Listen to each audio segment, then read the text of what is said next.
जे वेद मोहयानो हेमकुंट पर्वत है जहाँ सप्त सरिंग शोभित है तहाँ सप्त सरिंग जय नाम कहावा पांडुराज जह जोग कमावा तह अमृत तपस्या साधी महाकाल काल का आराधी मोर पित पूर्व कियस प्याना भांत भांत के तीर्थ नाना जब ही जात त्रिवेणी भये जब ही जात त्रिवेणी भये पुण्य दान तह करत बितय तही प्रकाश हमारा भयो पटना शहर बिखै भव लयो कहाँ बुद्ध प्रभ तुच्छ हमारी वर्ण सकै महिमा जो तिहारी हम न सख्त कर सिफत तुम्हारी आप लिहो तुम कथा सुधारी परम सत्कारयोग जुगो जुग अटल साहिब सतगुरु श्री गुरु ग्रंथ साहिब जी महाराज जी दी पावन पवित्र छत्र छाया हेठ और अति सत्कारयोग श्रीमान संत बाबा अमरीक सिंह जी उन्होंने दी सहयोग अगवाई हेठ समूह संगतां दे आपसी प्यार सत्कार दे विचों कि आपां नूं जो 27 तरीक तक महान कुंभ दे विच टुब्बी लाउण दा सुभाग अवसर कहंदे ने ना सतगुरु जी रामदास सरोवर नहाते सब उतरे पाप कमाते निर्मल होए कारे स्नाना गुर पूरे कीने दाना। ये कुंभ रचिया गया इच्छा शक्ति किसी एक दे अंदर उत्पन्न हुंदी है ਉਹਦੇ द्वारा होरनां नूं भी लाभ मिलता है वो भी उस ख्याल तो इस इच्छा शक्ति दे ख्याल सदका कि भला कार्य आरंभिया गया है चलो आपां भी लाहा लईए ते दूजा संगत विच आउण दे नाल अपने समाजिक रिश्ते जिहड़े ने होर पीड़े ते पकेरे हुंदे हन। इसे करके संगत दा दर्जा बड़ा उच्चा ते सुच्चा है। ये सत संगत ही है प्यारिओ जिहदे विच आकर के कोई वड्डा धन पाती भूमिया वो वड्डा नहीं रह जांदा। इत्थे आके कोई दसनों की किरत कमाई करके गरीबी दा विच अपना जीवन जीवन वाला वो छोटा नहीं हो जाता। इत्थे सारे एक मेक हो जाते हैं सबना इको जिहा दर्जा सतसंगी दा मिलता है। आओ तिने ही प्रकरण ने कलगीधर पिता जी दे पावन प्रकाश पुरब ते जिवें मंगलाचरण दे विच महाराज दे बचन आप जी नाल सांझे कीते जो उन्होंने अपनी मुबारक रसना तो आप उचारण कीते ते मुबारक कलम दे नाल श्री विचित्र नाटक दे विच दर्ज करने कीते। अपने जीवन काल दौरान श्रीमान श्री हजूर सियाड़ साहब वाले महापुरुष उन्होंने किन्नियां नूं इस जगत जलंदे तो शब्द की प्रेरणा दे करके शब्द नाल जोड़ के किन्नियां नूं तारिया वो गिणिया नहीं जा सकता। सतगुरु नानक वरतदा अपने प्यारे संतां राही समय समय ते साधु जना राही अवतरित हुंदा ते जिन्नी समर्था परमेश्वर दे दरों मिल करके लै करके आउंदे ने उहदे नाल हर एक सहत आने वरसाने बहुत तेरे। हर एक सहत आया वरसाने बहुत तेरे। रब परमात्मा वाहिगुरु किसे एक दे हथ लगदा है, किसे एक दे हथ आउंदा है ते वरस जाते ने, उहदे तो बरस आए जाते ने। बहुत सारिਆਂ ਨੂੰ लाभ मिलता है। किणका एक जिस जी बसावे ताकि महिमा कथी न जावे, कथन नहीं की जा सकती। सो सतगुरां ने दीवान लाया हुआ है, प्रवचन चलते ने। कलगीधर पिता जी का तीसरे पैर का दीवान का समा हुंदा सी। गुरसिख संगतां प्रेमी जन अपने अपने शंकियां की निवृत्ति वास्ते महाराज के चरणों के विच बेनतियां रखदे। महाराज होर अमृत वर्खा करो, होर सुनाओ बचन। परमार्थक बचन सुन के कईयां दा जन्म मरण का संसा मिटिया। बल्कि गुरु नानक जिन सुनिया वेख्या से फिर गर्भास न भरिया। गुरु नानक साहब जी के 10वें स्वरूप कलगीधर पिता जी नूं जिन्हां ने सुनिया वेख्या, कहंदे दर्शन करने देखना। जिन्हां ने साहिबां नूं तक्किया, सतगुरां दे बचन सुने, फिर भाई उन्हां दी मुक्ति दी प्रथाएं कोई शंका थोड़ी रह जाती है। अज भी दीवान लग्या सतगुरु सच्चे पातशाह जी के प्यारे सिखां ने कहा, महाराज कोई मिठी जही प्यारी जही जो धुर अंदर हिरदे च असर करे, आप जी सानू कथा सुनाओ ऐसी। मारे कहंदे अच्छा कथा सुननी चाहुंदे हो? कहंदे जी महाराज। सतगुरु जी कहंदे भी हट बीती सुननी चाहुंदे हो कि जग बीती? सिख बड़े सियाणे सी, वो कहंदे महाराज हट बीतियां ते बहुत सुनिया, बहुत मेरी किस्सेकार रास धारिए रातां नूं ओ रामलीला वाले भी किस्से कहानियां गावन, गोपियां गावे कहान ते ओ बतेरे सुनन नूं मिलदे ने। पर महाराज हड बीती जिहड़ी है वो अपनी तुसीं सुणाओ। मारे कहंदे फिर मेरे इस जीवन तो तां तुसीं सारे नहीं तां जिवें मामा कृपाल चंद जी, भाई दयाल सिंह जी, सारे मेरे इस जीवन तो वाकफ ने। जे मैं हड बीती सुनावां ते मामा कृपाल चंद जी भी सुना सकते हैं, मेरे पूजनीय माता गुजरी जी भी सुना सकते हैं कथा मेरे इस जीवन की। अज असीं तुहानूं अपने पूर्वले जन्म की कथा सुणावांगे। महाराज उत्थे लिखते ने, अब मैं अपनी कथा बखानो, तप साधत जे बिद मोहे अन्न। एक बार फिर सुनो, अब मैं अपनी कथा बखानो, तप साधत जे बिद मोहे अन्न।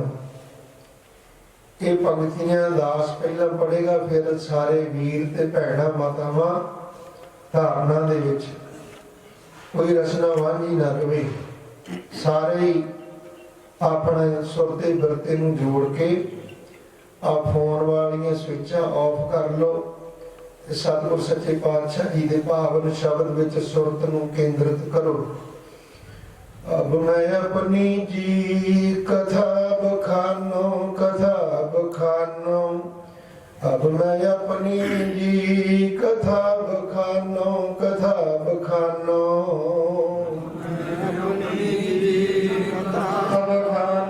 कथा बखानो। अब मैं अपनी जी कथा बखानो, कथा बखानो। अब मैं अपनी जी कथा बखानो, कथा बखानो। अब मैं अपनी जी कथा बखानो, कथा बखानो। अब मैं अपनी जी कथा बखानो, ਤਪ ਸਾਧਤ ਪ੍ਰਭ ਬਿਦ ਜੇ ਮੋਹਿਆਨੋ, ਪ੍ਰਭ ਸਾਧਤ ਜੇ ਬਿਦ ਮੋਹਿਆਨੋ। ਤਪ ਸਾਧਤ ਜੇ ਬਿਦ ਮੋਹਿਆਨੋ, ਤਪ ਸਾਧਤ ਜੇ ਬਿਦ ਮੋਹਿਆਨੋ। ਤਪ ਸਾਧਤ ਜੇ ਬਿਦ ਮੋਹਿਆਨੋ, ਤਪ ਸਾਧਤ ਜੇ ਬਿਦ ਮੋਹਿਆਨੋ। ਤਪ ਸਾਧਤ ਜੇ ਬਿਦ ਮੋਹਿਆਨੋ, ਤਪ ਸਾਧਤ ਜੇ ਬਿਦ ਮੋਹਿਆਨੋ। ਅਬ ਮੈਂ ਆਪਣੀ ਜੀ ਕਥਾ ਬਖਾਨੋ, ਕਥਾ ਬਖਾਨੋ। ਅਬ ਮੈਂ ਆਪਣੀ ਜੀ ਕਥਾ ਬਖਾਨੋ, ਕਥਾ ਬਖਾਨੋ। ਅਬ ਮੈਂ ਆਪਣੀ ਜੀ ਕਥਾ ਬਖਾਨੋ, ਕਥਾ ਬਖਾਨੋ। ਅਬ ਮੈਂ ਆਪਣੀ ਜੀ ਕਥਾ ਬਖਾਨੋ, ਕਥਾ ਬਖਾਨੋ। ਹਾਂ, ਇਹ ਬਚਨ ਕਲਗੀਧਰ ਪਿਤਾ ਜੀ ਨੇ ਪਿਆਰੀਆਂ ਸੰਗਤਾਂ ਦੇ ਰੂਬਰੂ ਕੀਤੇ। ਕਹਿੰਦੇ ਭਾਈ ਹੁਣ ਨਾ ਮੈਂ ਤੁਹਾਨੂੰ ਉਹ ਕਥਾ ਸੁਣਾਉਂਦਾ ਹਾਂ ਜਿਸ ਕਥਾ ਦੇ ਨਾਲ ਤੁਹਾਨੂੰ ਪੂਰਬਲੇ ਜਨਮ ਦੀ ਗਿਆਤ ਹੋ ਆਵੇਗੀ। ਕਹਿੰਦੇ ਜਿੱਥੇ ਹੇਮਕੁੰਡ ਹੈ, 7 ਚੋਟੀਆਂ 7 ਸ਼ਿਖਰ ਪਰਬਤ ਨਾਲ, ਜਿਹੜੇ ਪਰਬਤਮਾਲਾ ਦੇ ਸਾਰੇ ਸਾਲ ਚ ਢੱਕੇ ਰਹਿੰਦੇ ਨੇ, ਉੱਥੇ 7 ਚੋਟੀਆਂ ਦੇ ਦਰਮਿਆਨ ਇੱਕ ਵਿਸ਼ਾਲ ਜਿਹੜਾ ਹੈ ਕੁੰਡ ਹੈ। ਕੁੰਡ ਤੋਂ ਭਾਵ ਹੁੰਦਾ ਵੱਡਾ ਪਾਣੀ ਦਾ ਕੁੰਡ। ਕਹਿੰਦੇ ਜਿੱਥੇ ਹੇਮਕੁੰਡ ਪਰਬਤ, ਉੱਥੇ ਜਿਸ ਪ੍ਰਕਾਰ ਸਾਡਾ ਦੁਸ਼ਟ ਦਮਨ ਰਿਸ਼ੀ ਦੇ ਰੂਪ ਵਿੱਚ ਚੱਲ ਰਿਹਾ ਸੀ ਵਿੰਧਿਆਚਲ ਪਰਬਤ ਤੇ ਸ਼੍ਰੰਖਲਾਵਾਂ, ਉੱਥੇ ਜਿਹੜਾ 4 ਯੁੱਗ ਦੀ ਤਪੱਸਿਆ ਕੀਤੀ, ਉੱਥੇ ਉਹਦੇ ਚੋਂ 4 ਯੁੱਗਾਂ ਦੇ ਵਿੱਚੋਂ 42 ਕੁ ਸਾਲ ਦਾ ਸਮਾਂ ਸੀ ਜਿਹੜਾ ਉਹ ਬਾਕੀ ਰਹਿੰਦਾ ਸੀ। ਕਹਿੰਦੇ ਉੱਥੇ ਤਪ ਸਾਧਨਾ ਕਰਨ ਦੇ ਨਾਲ ਜਿਹੜੇ ਜੰਗਲੀ ਜਾਨਵਰ, ਸ਼ੇਰ, ਚੀਤੇ, ਬਘਿਆੜ, ਰੋਜ਼, ਹਿਰਨ ਆਦਿਕ, ਉਹ ਵੀ ਕਿੰਨਾ ਕਿੰਨਾ ਸਮਾਂ ਆ ਕੇ ਬੈਠੇ ਰਹਿੰਦੇ ਆਸ-ਪਾਸ। ਪ੍ਰਕਿਰਤੀ ਨੂੰ ਹੁਕਮ ਹੁੰਦਾ, ਉਹ ਮਿੱਠੇ ਫਲ ਮੇਵੇ ਉਹਨਾਂ ਵਾਸਤੇ ਉੱਪਰੋਂ ਘੇਰਦੇ ਤੇ ਉਹ ਛਕ ਕੇ ਨਿਸ਼ਾਵਰ ਹੋਏ ਰਹਿੰਦੇ, ਤ੍ਰਿਪਤ ਹੋਏ ਰਹਿੰਦੇ। ਤੇ ਦਰਸ਼ਨ ਕਰਨ ਦੀ ਇਹ ਵਡਿਆਈ ਉਹਨਾਂ ਨੂੰ ਹੋਈ ਕਿ ਉਹ ਆਪਸੀ ਵੈਰ ਭਾਵ, ਉੱਥੇ ਹੀ ਹਿਰਨ ਬੈਠਾ, ਉੱਥੇ ਹੀ ਜਿਹੜਾ ਸ਼ੇਰ, ਚੀਤਾ, ਬਘਿਆੜ ਉਹ ਵੀ ਉੱਥੇ ਹੀ ਬੈਠਾ, ਆਪਣਾ ਮੂਲ ਸੁਭਾਅ ਭੁਲਾ ਚੁੱਕੇ ਹਨ। ਇਹ ਦਰਿੰਦੇ ਜਾਨਵਰ ਵੀ ਆਪਣੀ ਦਰਿੰਦਗੀ ਛੱਡ ਕੇ ਸਾਧੂ ਭਾਵ ਦੇ ਧਾਰਨੀ ਹੋ ਚੁੱਕੇ ਨੇ। ਇਦਾਂ ਦਾ ਸੀ ਤੇਜਸਵੀ ਦੁਸ਼ਟ ਦਮਨ ਰਿਸ਼ੀ ਦਾ ਪ੍ਰਤਾਪ। ਹੁਣ ਤਪ ਸਾਧਨਾ ਕਰਦਿਆਂ ਕਰਦਿਆਂ ਨੂੰ, ਕਿਉਂਕਿ ਕਈਆਂ ਦੇ ਮਨਾਂ 'ਚ ਕਿਤੇ ਇਹ ਨਾ ਹੋ ਜਾਵੇ ਵੀ ਹੇਮਕੁੰਡ ਹੈ ਕਿੱਥੇ ਹੈ, ਪਰ ਗੁਰਸਿੱਖ ਸੰਗਤਾਂ ਜਿਹੜੇ ਜਗਿਆਸੂ ਆਪ ਜੀ ਬੈਠੇ ਹੋ, ਸਭ ਜਾਣਦੇ ਹੋ, ਬਹੁਤਿਆਂ ਨੇ ਦਰਸ਼ਨ ਵੀ ਕੀਤੇ ਹੋਣਗੇ। ਤੇ ਸਾਧ ਸੰਗਤ ਜੀ ਬੜਾ ਆਨੰਦ ਆਉਂਦਾ ਦਰਸ਼ਨ ਕਰਨ ਦੇ ਨਾਲ। ਜੀਵਨ ਜ਼ਿੰਦਗੀ 'ਚ ਮਹਾਂਪੁਰਸ਼ਾਂ ਦੇ ਨਾਲ ਵਿਚਰਦਿਆਂ 2 ਵਾਰੀ ਉਸ ਪਾਵਨ ਸਥਾਨ ਦੀ ਯਾਤਰਾ ਕੀਤੀ। ਉਹ ਜੋ ਕਥਾ ਕਰੀਏ ਤੇ ਸਾਰੀ ਕਥਾ ਦੇ ਜਿਹੜੇ ਪ੍ਰਕਰਣ ਨੇ ਉਹ ਸਨਮੁਖ ਆ ਜਾਂਦੇ ਨੇ। ਤਾਂ ਹੁਣ ਮਹਾਰਾਜ ਨੇ ਉਹ ਇਸ਼ਾਰਾ ਵੀ ਦਿੱਤਾ ਕਿ ਹੇਮਕੁੰਟ ਪਰਬਤ ਹੈ ਤਹਾਂ ਸਪਤ ਸ੍ਰਿੰਗ ਸੋਭਤ ਹੈ ਜਹਾਂ। ਇੰਨਾ ਹੀ ਬਸ ਨਹੀਂ ਕਿ 7 ਚੋਟੀਆਂ ਦੇ ਵਿੱਚ ਜਿਹੜਾ ਉਹ ਕੁੰਡ ਹੈ। ਕਹਿੰਦੇ ਉੱਥੇ ਫਿਰ ਇੱਕ ਹੋਰ ਨਿਸ਼ਾਨੀ ਤੁਹਾਨੂੰ ਦੱਸਦੇ ਆ ਕਿ ਸਪਤ ਸ੍ਰਿੰਗ ਤੇ ਨਾਮ ਕਹਾਵਾ, ਪਾਂਡੂ ਰਾਜ ਜਹ ਜੋਗ ਕਮਾਵਾ। ਜਿੱਥੇ ਪਾਂਡੂ ਰਾਜੇ ਨੇ ਯੋਗ ਕਮਾਇਆ ਸੀ ਆਪਣੇ ਅੰਤਲੇ ਸਮੇਂ ਦੇ ਵਿੱਚ, ਕਹਿੰਦੇ ਇਹ ਉਹ ਜਗ੍ਹਾ ਹੈ। ਇੱਥੋਂ ਜਾਣਾ ਪਊਗਾ ਜੀ ਦੇਹਰਾਦੂਨ ਨੂੰ, ਦੇਹਰਾਦੂਨ ਤੋਂ ਅੱਗੇ ਜੋਸ਼ੀਮਠ, ਸ੍ਰੀਨਗਰ ਤੇ ਅੱਗੇ ਗੋਬਿੰਦ ਘਾਟ ਤੇ ਫਿਰ ਉੱਪਰ ਜਾ ਕੇ ਗੋਬਿੰਦ ਧਾਮ ਤੇ ਉਦੋਂ ਹੀ 9 ਕਿਲੋਮੀਟਰ ਉੱਪਰ ਜਾ ਕਰਕੇ ਹੇਮਕੁੰਡ ਪਰਬਤ ਆਉਂਦਾ ਹੈ। ਖੈਰ, ਇਹਦੇ ਨਾਲ ਕੋਈ ਯਾਤਰਾ ਨੂੰ ਕਰਨ ਵਾਲੇ ਨੂੰ ਤੇ ਹੋ ਸਕਦਾ ਇਹ ਚੇਤੇ ਰਵੇ, ਪਰ ਆਪਾਂ ਜੁੜੇ ਹਾਂ ਗੁਰੂ ਇਤਿਹਾਸ ਦੇ ਨਾਲ। ਸਤਿਗੁਰੂ ਜੀ ਕਹਿੰਦੇ, ਲਓ ਮੈਂ ਕਥਾ ਸੁਣਾਉਣਾ ਭਾਈ ਕਿ ਇਹ ਵਿਦ ਕਰਤ ਤਪੱਸਿਆ ਭਇਓ ਦ્વੈ ਤੇ ਏਕ ਰੂਪ ਹੋਏ ਗਏ। ਤਪ ਸਾਧਨਾ ਕਰਦਿਆਂ ਕਰਦਿਆਂ ਇਸ ਪ੍ਰਕਾਰ ਦੀ ਹਾਲਤ ਬਣ ਗਈ ਕਿ ਜਿਹਦਾ ਧਿਆਨ ਧਰਿਆ ਸੀ, ਮੈਂ ਧਿਆਨ ਧਾਰਨ ਕੀਤਾ ਸੀ, ਤੇ ਜਿਹੜਾ ਹੈ ਉਹ ਧਿਆਨ ਜਿਸ ਦਾ ਕੇਂਦਰਿਤ ਕਰੇ, ਬਿਰਤੀ ਜੋੜੇ। ਤੇ ਇੱਕ ਦਿਨ ਜਿਵੇਂ ਕਬੀਰ ਸਾਹਿਬ ਕਹਿੰਦੇ, ਕਬੀਰ ਤੂੰ ਤੂੰ ਕਰਤਾ ਤੂੰ ਹੁਆ, ਮੁਝ ਮੈਂ ਰਹਾ ਨਾ ਹੂੰ, ਜਬ ਆਪਾ ਪਰਕਾ ਮਿਟ ਗਿਆ, ਜਤ ਦੇਖਾ ਤਤ ਤੂੰ। ਹਾਂਜੀ, ਕਹਿੰਦੇ ਧਿਆਨ ਧਰਦਿਆਂ ਧਰਦਿਆਂ, ਜਾਪ ਕਰਦਿਆਂ ਕਰਦਿਆਂ ਅਵਸਥਾ ਐਸੀ ਬਣ ਗਈ ਕਿ ਬਸ ਦ્વੈ ਤੇ ਏਕ ਰੂਪ ਹੋਏ ਗਏ। ਦੋ ਤੋਂ ਇੱਕ ਹੋ ਜਾਣਾ, ਇੱਕ ਮਿਕਤਾ। ਏਕ ਰਾਹੇ ਪਤ ਪਵੜੀਆ, ਚੜੀਆ ਹੋਏ 21, ਇੱਕ ਜਮਾ ਈਸ਼, ਈਸ਼ ਪਰਮਾਤਮਾ ਦੇ ਨਾਲ, ਈਸ਼ਵਰ ਦੇ ਨਾਲ ਇੱਕ ਮਿਕਤਾ ਹੋ ਜਾਣੀ। ਐਸੀ ਦਸ਼ਾ ਬਣ ਗਈ ਦੁਸ਼ਦਮਨ ਰਿਸ਼ੀ ਦੀ। ਆਰਜਾ 42 ਸਾਲ ਅਜੇ ਬਾਕੀ ਹੈ। ਕਹਿੰਦੇ ਤਪ ਸਾਧਤ ਪ੍ਰਭ ਮੋਹਿ ਬੁਲਾਇਓ, ਇਹ ਕਹਿ ਕੇ ਇਮ ਦੇਸ ਇਹ ਲੋਕ ਪਠਾਇਓ। ਕਹਿੰਦੇ ਕਰਤਾ ਪੁਰਖ ਵਿਧਾਤਾ ਨੇ ਸਾਨੂੰ ਆਪਣੇ ਪਾਸ ਬੁਲਾ ਲਿਆ। ਤੇ ਜਿਵੇਂ ਕਿਸੇ ਸਮੇਂ ਗੁਰੂ ਨਾਨਕ ਸਾਹਿਬ ਜੀ ਨੇ ਸੋਦਰ ਦੀ ਪੌੜੀ ਉਚਾਰਨ ਕੀਤੀ ਸੀ ਨਾ, ਜਿਹੜੀ ਆਪਾਂ ਜਪਜੀ ਸਾਹਿਬ ਅੰਦਰ ਵੀ ਪੜ੍ਹਦੇ ਹਾਂ, ਸੋਦਰ ਰਹਿਰਾਸ ਸਾਹਿਬ ਦੇ ਅੰਦਰ ਵੀ ਪੜ੍ਹਦੇ ਹਾਂ, ਆਸਾ ਰਾਗ ਦੇ ਵਿੱਚ ਵੀ ਤੀਸਰੀ ਜਗ੍ਹਾ ਗੁਰੂ ਗ੍ਰੰਥ ਸਾਹਿਬ ਵਿੱਚ ਆਉਂਦੀ ਹੈ। ਇਹ ਤਾਂ ਗੁਰੂ ਨਾਨਕ ਸਾਹਿਬ ਜੀ ਨੇ ਜਦੋਂ ਵੇਈ ਵਿੱਚ ਟੁੱਬੀ ਮਾਰੀ, ਉਦੋਂ ਜਦੋਂ ਨਿਰੰਕਾਰ ਦੇ ਦੇਸ਼ ਨੂੰ ਗਏ ਨੇ ਤਾਂ ਸੋਦਰ ਦੀ ਪੌੜੀ ਉਚਾਰਨ ਕਰਨੀ ਕੀਤੀ। ਤੇ ਮੇਰੇ ਸਤਿਕਾਰਯੋਗ ਸਰੋਤੇ ਸਮੂਹ ਮਾਤਾਵਾਂ ਵੀਰ ਭਰਾ ਬੈਠੇ ਨੇ। ਜਦੋਂ ਗੁਰੂ ਗੋਬਿੰਦ ਸਿੰਘ ਸਾਹਿਬ ਜੀ ਮਹਾਰਾਜ ਜੀ ਜਾਂਦੇ ਨੇ ਕਰਤਾ ਪੁਰਖ ਵਾਹਿਗੁਰੂ ਦੇ ਆਏ ਹੋਏ ਸੱਦੇ ਤੇ ਉੱਥੇ ਜਾ ਕਰਕੇ ਫਿਰ ਤੁਸੀਂ ਅੰਮ੍ਰਿਤ ਵੇਲੇ ਜਦੋਂ ਨਿਤਨੇਮ ਕਰਦੇ ਹੋ, ਸ੍ਰੀ ਜਪਜੀ ਸਾਹਿਬ ਤੋਂ ਬਾਅਦ ਜਾਪ ਸਾਹਿਬ ਆਉਂਦਾ ਨਾ ਜੀ। ਜਾਪ ਸਾਹਿਬ ਸਾਰੇ ਦਾ ਸਾਰਾ ਮੁਕੰਮਲ 199 ਪੌੜੀਆਂ ਇਹ ਉੱਥੇ ਜਾ ਕਰ ਕੀਤਾ। ਨਮਸਤੰ ਅਕਾਲੇ, ਨਮਸਤੰ ਕਿਰਪਾਲੇ, ਨਮਸਤੰ ਰੂਪੇ, ਨਮਸਤੰ ਅਨੂਪੇ। ਇਹ ਸਾਰਾ ਨਮਸਕਾਰ ਰੂਪ ਹੀ ਹੈ। ਜਾਪ ਸਾਹਿਬ ਦੀ ਪਵਿੱਤਰ ਬਾਣੀ ਸਾਰੀ ਨਮਸਕਾਰ ਰੂਪ ਹੈ ਕਿ ਇਹ ਕਰਤਾ ਤੇਰੇ ਇੰਨੇ ਸਾਰੇ ਰੂਪ ਨੇ, ਤੇਰੇ ਇੰਨੇ ਸਾਰੇ ਕਰਮ ਨੇ, ਕਿਤੇ ਤੂੰ ਰੋਜ਼ੀ ਰਜ਼ਾ ਕੇ ਰਿਜ਼ਕ ਅਪਣਾਉਣ ਵਾਲਾ ਹੈ, ਕਿਤੇ ਵਿਕਰਾਲ ਰੂਪ ਹੈ, ਕਿਤੇ ਕਿਸ ਰੂਪ ਵਿੱਚ ਹੈ, ਕਿਤੇ ਮਹਾਸੋਖ ਸੋਖੇ। तो ये सारे तेरे रूप ने। जाप साहब की बाणी गुरुदेव जी ने उत्थे उच्चारण करनी की। जदों संपूर्ण हुई आराधना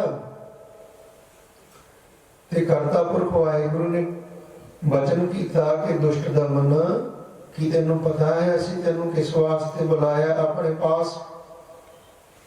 दुष्ट दमन ऋषि कहने लगे नहीं जी, कहते तेनू एक विशेष कार्य लई, एक मिशन लई तेनू नवे सिरों मातलोक ते भेजना। अरे वचन तुसी प्रवान करना है। ते दुष्ट दमन ऋषि कहने लगा महाराज बड़ा आनंद बनिया, बड़ा आनंद बनिया।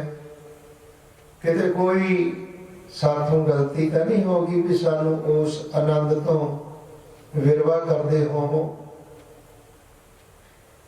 कहते भी साडा आउण नूं चित नहीं से करता। कलगियां वाले सतगुरु जी आप लिखते हैं, कहते चेतना भयो हमरे आवन कह, चुभी रही सुरत प्रभ चरण। कहते साडा आउण नूं जी नहीं से करदा, ਕਿ ਦੋ ਤੋਂ ਇੱਕ ਰੂਪ ਹੋ ਚੁੱਕੇ ਸਨ, ਚੁਭੀ ਰਹੀ ਸੁਰਤ ਪ੍ਰਭ ਚਰਨਾਂ। ਫਿਰ ਕਹਿੰਦੇ ਕਿ ਜਿਵੇਂ ਕਿਵੇਂ ਪਰਮਾਤਮਾ ਨੇ, ਪਰਮ ਪਿਤਾ ਪਰਮੇਸ਼ਰ ਅਕਾਲ ਪੁਰਖ ਨੇ ਜਿਵੇਂ ਕਿਵੇਂ ਸਾਨੂੰ ਸਮਝਾਇਆ, ਹਰੇ ਬਚਨ ਕੀਤਾ ਕਿ ਮੈਂ ਤੇਰੇ ਨਾਲ ਵਰਤੂੰਗਾ, ਮੈਂ ਆਪਣਾ ਸੁਧ ਤੋਹੇ ਨਿਵਾਜਾ, ਪੰਥ ਪਰਚੁਰ ਕਰਬੇ ਕੋ ਸਾਜਾ। ਤੇਰੇ ਜਾਣ ਦਾ ਅਸਲ ਮਨੋਰਥ ਇਹ ਹੈ ਕਿ ਜਿੰਨੇ ਮਤ ਮਤੰਤਰ ਤੇ ਉਹਨਾਂ ਦੇ ਮੁਖੀ ਹੋਏ ਭੇਜੇ ਮੈਂ, ਸਾਰਿਆਂ ਨੇ ਆਪਣਾ ਆਪਣੇ ਨਾਮ ਦਾ ਹੀ ਡੰਕਾ ਵਜਾਇਆ, ਸਭਨਾਂ ਨੇ ਹੀ ਆਪਣੇ ਆਪਣੇ ਨਾਮ ਦੀ ਤੂਤੀ ਫੇਰਨੀ ਕੀਤੀ। ਪਰ ਮੈਨੂੰ ਤੇਰੇ ਤੇ ਯਕੀਨ ਹੈ ਤੂੰ ਐਸਾ ਨਹੀਂ ਕਰੇਗਾ। ਪਰ ਜਿਹੜਾ ਇੱਕ ਵਿਸ਼ੇਸ਼ ਕਾਰਜ ਹੈ ਉਹ ਹਿੰਦੂ ਤੇ ਇਸਲਾਮੀ ਮਤ ਤੇ ਹੋਰਨਾਂ ਮਤਾਂ ਤੰਤਰਾਂ ਤੋਂ ਨਿਆਰਾ, ਪੰਥ ਪਰਚੁਰ ਨਾਮ ਹੁੰਦਾ ਪ੍ਰਕਾਸ਼ ਕਰਨਾ, ਇੱਕ ਨਵਾਂ ਪੰਥ ਪ੍ਰਚਲਿਤ ਕਰੇਗਾ, ਉਹ ਤੇਰੇ ਦੁਆਰਾ ਹੀ ਹੋ ਸਕਦਾ। ਬਾਕੀ ਇੱਥੋਂ ਹੀ ਸਮਝ ਆ ਜਾਂਦੀ ਹੈ ਵੀ ਖੇਡ ਤੇ ਸਾਰੀ ਕਲਗੀਆਂ ਵਾਲੇ ਸਤਿਗੁਰਾਂ ਦੀ ਆਪਣੀ ਸੀ ਰਚੀ ਹੋਈ ਸਾਰੀ ਖੇਡ। ਤੋਂ ਕਹਿੰਦੇ ਜਿਵੇਂ ਕਿਵੇਂ ਉਹਨਾਂ ਨੇ ਸਾਨੂੰ ਰਾਜੀ ਕਰ ਲਿਆ। ਅਸੀਂ ਕਿਹਾ ਜੀ ਇੱਕ ਵਾਰੀ ਸਮਾਂ ਦਿਓ, ਮੇਰੇ ਸ਼ਿਸ਼ਯ ਕਹਿ ਲਈਏ, ਮੇਰੇ ਨਜ਼ਦੀਕ ਰਹਿਣ ਵਾਲੇ, ਮੈਂ ਉਹਨਾਂ ਕੋਲੋਂ ਵਿਦਾਇਗੀ ਲੈ ਆਵਾਂ। ਗਏ। ਪੰਜ ਉਹਨਾਂ ਚੋਂ ਵੱਡੇ ਮਹਾਰਿਸ਼ੀ ਸਨ, ਚਾਰ ਛੋਟੀ ਉਮਰ ਦੇ ਧਾਰਨੀ, ਉਹ ਸਾਹਿਬਜ਼ਾਦਿਆਂ ਦੇ ਰੂਪ ਵਿੱਚ ਅੱਗੇ ਚੱਲ ਕੇ ਆਉਂਦੇ ਨੇ। ਉਹਨਾਂ ਨੂੰ ਜਦੋਂ ਜਾ ਕੇ ਦੱਸਿਆ, ਭਾਈ ਤੁਹਾਡੇ ਕੋਲੋਂ ਹੁਣ ਅਸੀਂ ਸਰੀਰਕ ਵਿਦਾਇਗੀ ਲੈ ਲੈਣੀ ਹੈ, ਸਰੀਰ ਦੇ ਅੰਦਰੋਂ ਹੀ ਬ੍ਰਹਮ ਅਗਨੀ ਦੇ ਸਦਕਾ ਆਪਣੇ ਸਰੀਰ ਨੂੰ ਜਿਹੜਾ ਹੈ ਉਹ ਖਤਮ ਕਰਨਾ ਹੈ, ਉਸ ਤੋਂ ਬਾਅਦ ਨਵੇਂ ਜੀਵਨ ਦੀ ਸ਼ੁਰੂਆਤ ਹੈ। ਉਹ ਪੰਛੀ, ਪਰਿੰਦੇ, ਜਾਨਵਰ, ਸ਼ੇਰ, ਚੀਤੇ, ਬਘਿਆੜ, ਹਿਰਨ, ਰੋਜ਼ ਆਦਿਕ ਉਹ ਵੀ ਬੜੇ ਵਿਚਲਿਤ ਹੋਏ। ਤੇ ਜਿਹੜੇ ਚਾਰ ਛੋਟੇ ਉਮਰ ਦੇ ਧਾਰਨੀ ਜੋਗੀ ਸਨ, ਉਹਨਾਂ ਨੇ ਵੀ ਬੜਾ ਵਿਰਲਾਪ ਕੀਤਾ ਕਿ ਨਾ ਜਾਓ ਮਹਾਰਾਜ ਛੱਡ ਕੇ। ਜਿਹੜੇ ਪੰਜ ਵੱਡੇ ਮਹਾਬਲੀ ਰਿਸ਼ੀ ਸਨ, ਉਹਨਾਂ ਨੇ ਵੀ ਕਿਹਾ ਮਹਾਰਾਜ ਨਾ ਛੱਡ ਕੇ ਜਾਓ। ਕਹਿੰਦੇ ਅਗਲੇ ਜਾਮੇ ਦੇ ਵਿੱਚ ਤੁਸੀਂ ਮੇਰੇ ਪਾਸ ਰਹੋਗੇ, ਇਹ ਤੁਹਾਡੇ ਨਾਲ ਵਾਅਦਾ ਰਿਹਾ। ਅਰੇ ਜੋ 42 ਸਾਲ ਦੀ ਆਰਜਾ ਬਾਕੀ ਹੈ, ਇਹ 42 ਵਰ੍ਹਿਆਂ ਦੀ ਉਮਰ ਹੁਣ ਅਸੀਂ ਨਵੇਂ ਜਾਮੇ ਦੇ ਵਿੱਚ ਬਿਤਾਵਾਂਗੇ। ਸੋ ਚੱਲਦੇ ਚੱਲਦੇ ਅੱਗੇ ਕਲਗੀਧਰ ਪਿਤਾ ਜੀ ਲਿਖਦੇ ਨੇ ਕਿ ਮੁਰਪਿਤ ਪੂਰਬ ਕੀ ਇਸ ਪਿਆਨਾ, ਭਾਂਤ ਭਾਂਤ ਕੇ ਤੀਰਥ ਨਾਨਾ, ਜਬ ਹੀ ਜਾਤ ਤਿਰਵੇਣੀ ਭਏ, ਪੁੰਨ ਦਾਨ ਦਿਨ ਕਰਤ ਬਿਤਏ, ਤਈ ਪ੍ਰਕਾਸ਼ ਹਮਾਰਾ ਭਇਓ, ਪਟਨਾ ਸ਼ਹਿਰ ਵਿਖੇ ਭਾਗ ਲਇਓ। ਇਹ ਮਹਾਰਾਜ ਦੀ ਆਪਣੀ ਆਟੋਬਾਇਓਗ੍ਰਾਫੀ ਹੈ, ਆਪਣੀ ਆਤਮ ਕਥਾ ਹੈ, ਬਚਿੱਤਰ ਨਾਟਕ ਹੈ ਜਿਹੜਾ।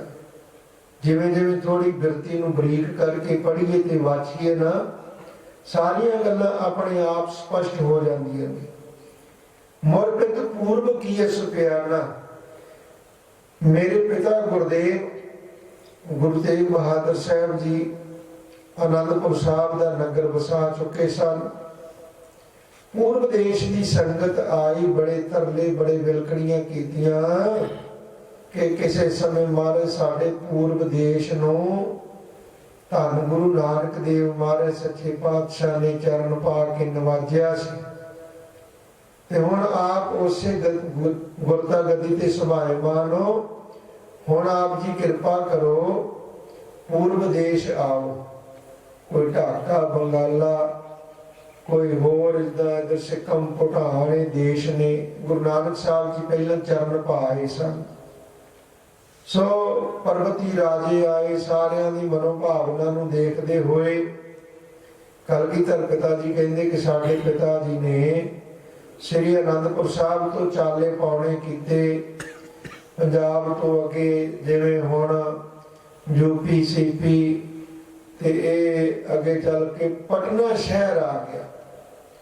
ਪਟਨਾ ਸ਼ਹਿਰ ਤੋਂ ਵੀ ਥੋੜਾ ਪਿੱਛੇ ਹੀ ਜਿੱਥੇ 3 ਪਾਵਨ ਨਦੀਆਂ ਦਾ ਸੰਗਮ ਹੈ, ਜਿੱਥੇ ਗੰਗਾ ਜਮਨਾ ਤੇ ਸਰਸਵਤੀ ਤਿੰਨਾਂ ਦੇ ਮੁਹਾਨ ਆ ਕਰਕੇ ਇੱਕਮਿਕ ਹੋ ਜਾਂਦੇ ਨੇ, ਉਹਨੂੰ ਕਹਿੰਦੇ ਨੇ ਪ੍ਰਯਾਗਰਾਜ।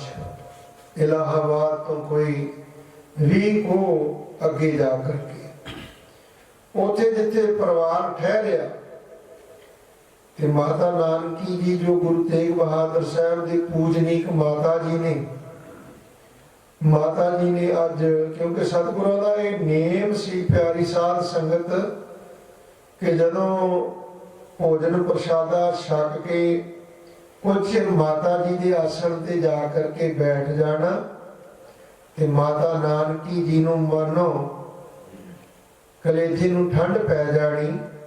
ਪੁੱਤਰ ਗੁਰੂ ਹੈ, ਪਤੀ ਗੁਰੂ ਸੀ। तो माता नानकी गुरु हरगोबिंद साहब जी के तीसरे महल सन।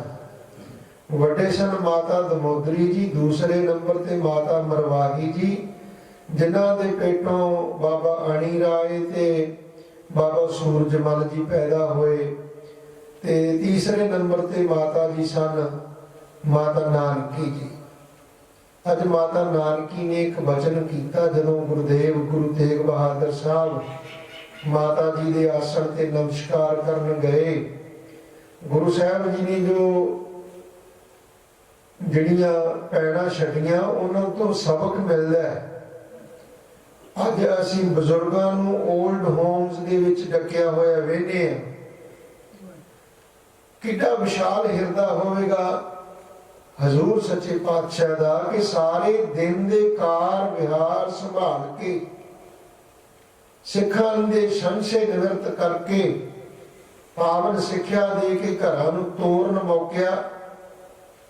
उदों बाद सतगुरां ने भोजन प्रसाद छक के ते अपनी पूजनीक माता नानकी जी दे पास कुछ चिर विश्राम करना।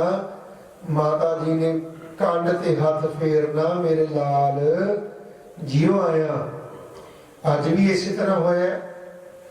जदों साहब जी गए ते माता नानकी कहनी लाल जियो तुहाडे पिता गुरु हरगोबिंद साहब जान लगिया एक आ मैनू रुमाल दे गए सन। इहदा ते अजे समा नहीं आया ते इह समा बाद दे विच रुमाल तो वध के चादर बन जाएगा।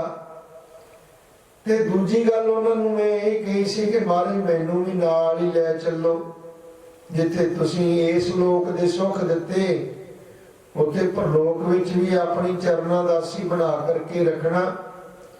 ते उस वक्त तुहाडे पिता जी ने कहा सी कि हे नानकी तेरे घर एक महाबली पूर्ण प्रचंड तप तेज वाला जोधा पोतरा पैदा होना है, ਉਹਦਾ ਅਵਤਾਰ ਹੋਣਾ ਤੇ ਤੂੰ ਉਹਦੇ ਬਹੁਤ ਸਾਰੇ ਜੰਗ ਯੁੱਧ ਤੇ ਬੜੇ ਚੋਜ ਨਿਆਰੇ ਦੇਖ ਕੇ ਫਿਰ ਸੱਚਖੰਡ ਨੂੰ ਆਉਣਾ ਹੈ। ਲੰਬੀ ਆਰਜ਼ੂ ਭੋਗੇਗੀ ਤੂੰ। ਤੇ ਲਾਲ ਤੇਰੇ ਪਿਤਾ ਜੀ ਨੂੰ ਗਿਆ ਕਾਫੀ ਚਿਰ ਹੋ ਗਿਆ, ਮੇਰਾ ਵੀ ਇਹ ਸਰੀਰ ਬੁੱਢੜਾ ਹੋ ਗਿਆ। ਨਦੀ ਕਿਨਾਰੇ ਰੁਖੜੇ ਦੀ ਨਿਆਈ ਹੈ ਤੇ तेरे पिता जी का वो बोल के पोतरा तेरे घर होवेगा नानकी, वो वचन कदों पूरा होवेगा। माता जी ने जदों ये वचन किया माता नानकी ने ते उस समय हुण माता गुजरी जी भी काफले दे नाल ने रही सदा गुरु साहब जी दे 22 साल तां भोरा साहब बाबे बकाले चरणा च रह के सेवा की। कदे कोई संसारी फुरना जड़ा बनया ही नहीं। दोवें ही शरीरां करके गुरु साहब जी भी ते माता जी भी परमेश्वर परायण रहा करते।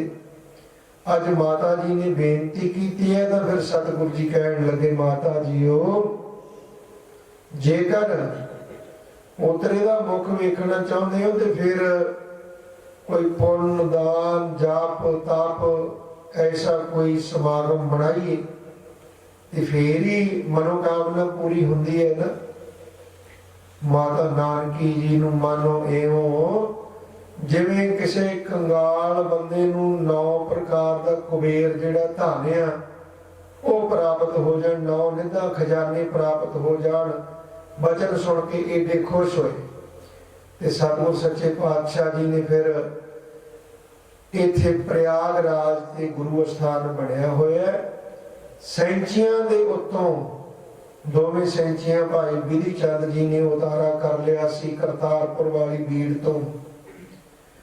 ये शब्द विच तां करने पैंदे भी आ विद्यार्थी जिहड़े गुरमुख प्यारे पढ़ते हैं इन्हां दे फायदे वास्ते। सो पहला अखंड पाठ साहब सैंचियां तो उत्थे होया ते बड़े 3 दिन लोह लंगर ते जो भी किसी ने मंगया माता जी ने हथी दान किया ते फिर उत्थे खेड़ वरती। उधर जिवें मैं पहला दस आया आप जी के चरणों च बेनती की है कि दुष्टदमन ऋषि नूं अकाल पुरख वाहिगुरु ने हुक्म किया कि मैं अपना सुत तोहे निवाजा। नवाजना होंदा थापड़ा देना बरसाउना। मैं अपना सुत तोहे निवाजा पंथ परचुर करबे को साजा। वो समा बन गया। माता जी नूं एक संसा एक भरम बन गया कि मेरे अंदर कुछ तब्दीली हुई है। जिवें एक स्त्री नूं मातृत्व माता होने का जो समा बनता वो समा बन गया। ते चलते चलते रस्ते दे विच होर अगे कुछ समा बचन किसी समय सालसराय जौहरी नाल गुरु नानक देव जी ने कीते सन कि 10वां जामा इत्थे तेरे इस नगर दे विच ही प्रगट होवांगे, तेरी हवेली में भाग लगणगे। हुण महाराज कहंदे भी तही प्रकाश हमारा भयो पटना शहर विखे भाव लैओ। सो वो समा बनया। फिर जा करके जदों सतगुरु जी का आप चले गए असाम देश नूं राजियां दी लड़ाई पढ़ाई बंद कराउण नूं ते सतगुरु जी दे जाण तो मगरों ड्यूटी मामा कृपाल चंद जी दी और भाई दया राम जी आदक उन्हां दी ड्यूटी मतीदास दीवान उन्हां दी ड्यूटी ये माता जी की सेवा विच सी। ते सालसराय जौहरी दे वंशज उन्हां दे परिवार दीयां बीबियां उन्होंने बीबी माता गुजरी जी की बहुत सेवा करनी की। समा पा करके पटना शहर विखे गुरु गोबिंद सिंह महाराज जी का अवतार दिहाड़ा अवतार होया उन्हों का प्रगट हुए। सो सतगुरां दीयां कथा कहानियां ते जिन्ना चिर करी जाइए मुक्कण च नहीं आउंदियां। गुरु साहब का इतिहास होवे जां भगत जनां दा जीवन होवे जां साधु जन तेरे जन पारे उपकारी आए जी दान दे भगती लाइन हरसों लैन मिलाए। श्री हजूर सियाड़ साहब वाले महापुरुषों की पवित्र मिठी याद और हम सर दीन दयाल न तुम सर अपतियार क्या कीजै बचनी तोर मोर मन माने जन को पूर्ण दीजै। जीता करदा भी इस तरह ही आप जी के चरणों च जुड़े रहिए और समा जिहड़ा वो सब तो वध अहमियत रखदा है। जिन्ना समा तय किया सी आपां मैं उन्ने समय दे विच ही आप जी तो खिमा जाचक हो रहा। भुलां चुकां हो जांदियां ने गुरु इतिहास सरवण करदियां कराउंदियां आप जी ने भुल चुक ना चितारनी। बचन कोई चंगा लगा होवे पल्ले बन लेना सतगुरु जी भला करनगे। सो आओ इन्नियां बेनतियां करो प्रवान फतेह बुलाइए आखो जी वाहिगुरु जी का खालसा वाहिगुरु जी की फतेह।